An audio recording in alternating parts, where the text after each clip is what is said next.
Production planning techniques help you to facilitate the workflows and make sure that work is performed on the time and according to the specifications. In this video, I will explain you about the techniques of production planning and controlling. My name is Salome Blessy. This is my YouTube channel for management studies. If you like my videos, you can show your support by clicking the like button, share with your friends and subscribe my channel. Let me look into the concept. The production control looks to utilize the different type of control techniques to achieve the optimum performance out of the production system as to achieve overall production planning targets. The techniques of production planning and controlling are as follows. The first one is planning. The second technique is routing. The third one is scheduling. The fourth technique is dispatching. And the fifth one, follow-up. The last one is inspection. These are the 6 techniques of production planning. The planning, it indicates the deciding in advance what to be done in the future. The routing, it's determining the exact path which will be followed. The scheduling, it indicates which activity or which operation is to be commenced first and last. Dispatching, it indicates the process of ordering the work to be done. The follow-up is an evaluation and appraisal of work performed. Inspection is the help to see whether the products manufactured are of required up to the quality or not. Let me discuss in detail about these techniques. The first one is planning. It is the first element of production planning and control. Planning is given an important role in every business. A separate department is set up for this work. Planning is deciding in advance what is to be done in future. Control drives are also decided in advance so that all activities are carried on properly. An organizational setup is created to prepare a plan and policies. Various charts, manuals, and production budget are also prepared. If production planning is defective, then control will also be defective. The planning provides a sound base for control. The second technique is routing. The routing, it is determining the exact path or route which will be followed in production. The stages for which goods are to be passed or decide after the proper thought. The routing may be compared to the train journey. For reaching a place, if a passenger is to be reached Bangalore from Hyderabad, he has the option for going via Hindupur or via Goa. Both the routes will take him to the Bangalore. The question is, which route will be economically in time and money? The passenger will decide the route only after taking into consideration the various factors affecting his journey. Similar case with a production route also. It is a selection of a path from where each unit must pass before the reaching stage.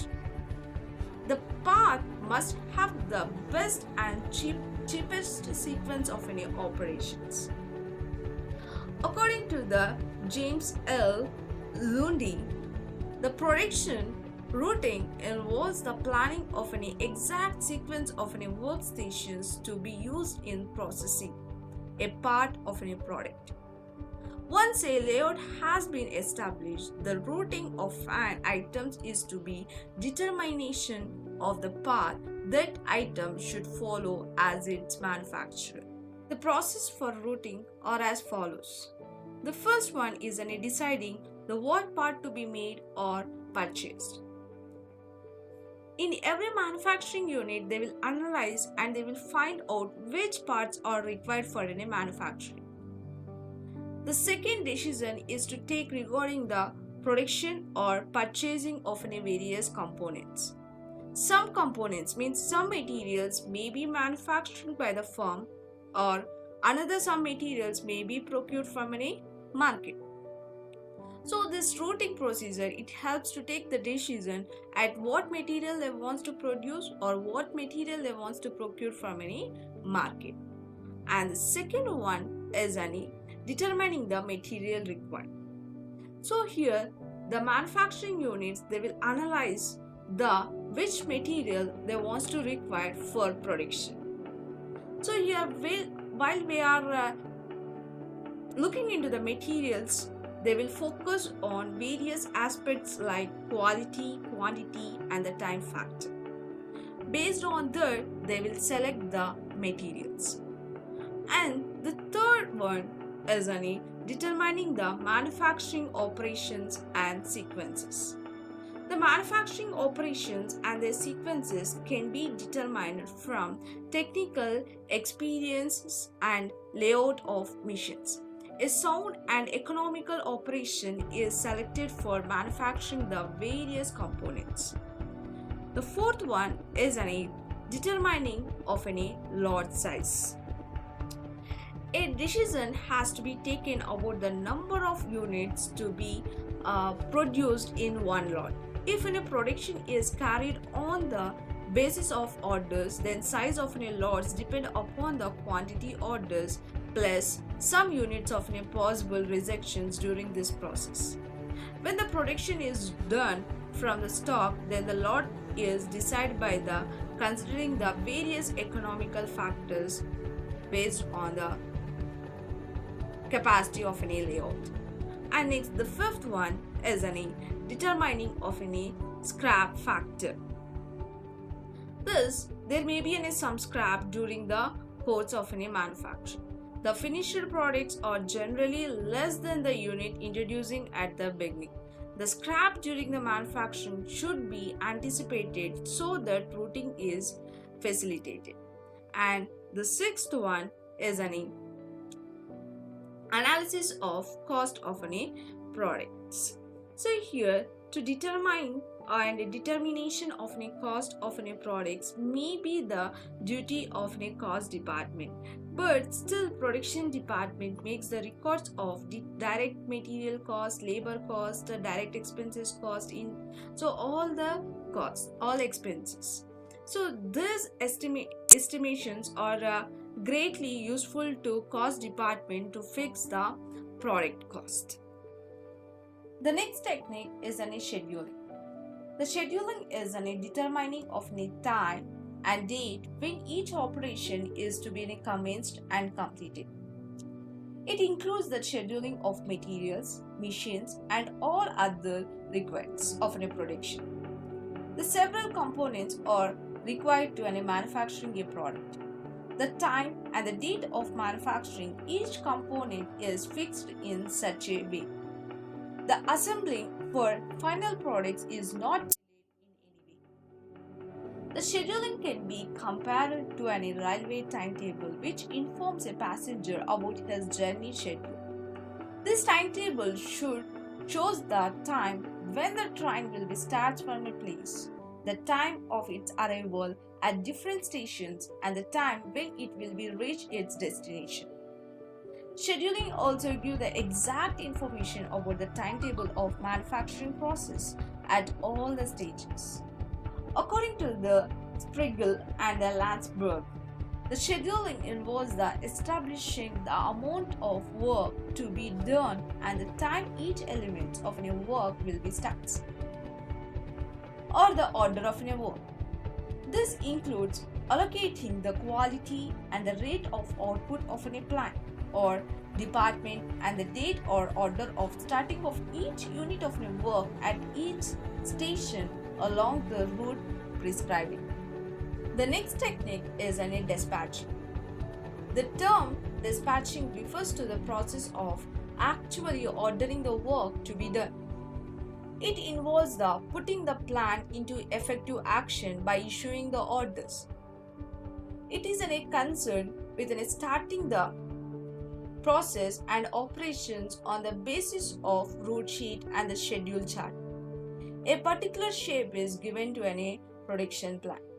The following steps are involved in dispatching function. The first step is the issuing or moving of materials from stores to the production process. And the second one is an assigning of a work to machine or work center. The third step is an issuing of required tools and equipments to the production department. The fourth step is an issuing of a job orders authorizing the operations in accordance with a date and time as per route sheet and the schedule chart. The fifth step is an issuing of any time tickets and the instruction cards to the person involved in this work. The sixth step is a recording of any time taken from starting to completion of each job and also the total production time. The seventh step is after the completion of the work, it should be ensured that all drawings, plans, and the tools are returned to the issued departments. And the eighth one is ensuring the necessary changes in scheduling. The ninth step is having the proper liaison with the routing and the scheduling sections for an effective performance. So these are the 9 steps involved in the dispatching function. The next technique is a follow-up. Follow-up and expediting is related to evaluation and appraisal of a work performed. This is as an important function of production control. If the goods are to be produced as per the plan, then the proper follow-up of a work is essential to see whether the production schedule is properly adhered or not. The following procedure is used for expediting and checking the progress. The first one is the progress should be checked continuously. The second one is in case there are deviation between the plan and the action of a work, again they want to the follow-up. The third one is helping in removing the cause of any deviation. The fourth one is having a reports within a departments supplying the materials and the equipments to the production center. And the next technique is an inspection. Inspection is also an important function of control. The purpose of inspection is to see whether the products manufacturing or of request the quality or not. It is carried on the various levels of the production process so that the predetermining the standards of quality are achieved.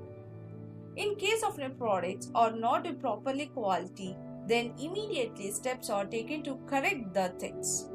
If inspection is not regularly undertaken, then there may be a possibility of more rejections. These are the 6 techniques in production planning and controlling. I hope guys you got the nice input on this topic. Thank you for watching my video. Having a happy learning.